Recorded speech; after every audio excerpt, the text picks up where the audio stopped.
Napakainit na nga ng panahon. Dagdag pa nga ang napakalamig ng simoy ng hangin. Ramdam na talaga natin ang summer. Sa klima nga natin ngayon, halos 3 beses na nga tayong magdilig sa isang araw. Pero ang ilan sa ating mga materialis dito, kulang pang 3 beses sa isang araw.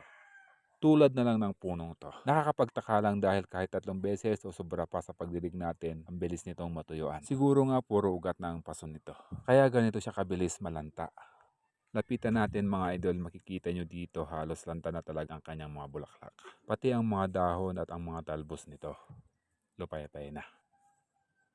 Kaya nga nagtataka na ako sa punong to, hindi naman lahat ganito. May kaparehas nga to na puno na ganito rin ang nangyari. Ganito nga rin ang variety, isang red na azalea. At halos parehas lang sila ng taon kung kailan natin to itinanim sa kanilang mga training pot. Pero uunahin muna natin tong isang to. Ito naman ay isang pink na azalea. At ganito naman ang itsura ng kanyang puno. Galing nga sa ground tong puno na to, na harvest lang natin noon. Ngayon, check lang natin saglit yung kanyang medium kung talagang puro ugat na ba. Sa pagkakaalam ko, kapag dinidiligan nga natin to, di nga pumapasok at sinisip-sip ng lupa sa loob.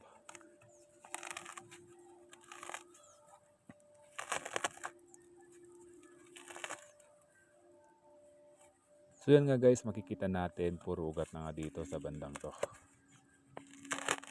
Paano na kaya sa bandang loob nito? Ngayon nga, alam na natin ang dahilan kung bakit ito mabilis matuyuan. So ayan, ang isang gagawin nga natin dito, magpapalit tayo ng kanyang bagong medium. At syempre ang kanyang paso, mas lalakihan natin tulad nitong nakabanyera. At syempre magbabawas tayo ng mga ugat. Sa mga puno nga na na-experience natin, lalo na yung pagpapalit ng medium at pagbabawas ng mga ugat, mas mainam nga guys mag-setback tayo, mag-defoliate ng mga dahon. Kung ayaw nyo mag-dieback ang ilan sa inyong mga branches. Base nga yon sa experience ko.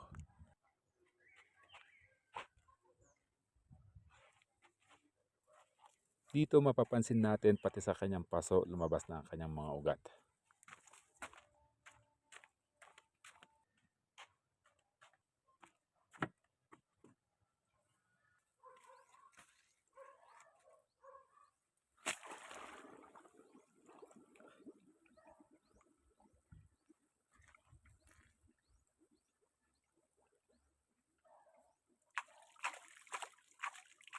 Ayan guys, bago nga natin ito sisimulang i-workshop, ang pagpalit ng medium, pagbawas ng ugat at pag-setback sa punong to, ayan, ibababad muna natin ng 24 hours dito sa tubig. Para naman hindi ma-stress ang ating puno sa pag-workshop natin sa kanya. At dito nga pare-recoverin muna natin siya. Babalikan natin to bukas guys at doon ang part 2.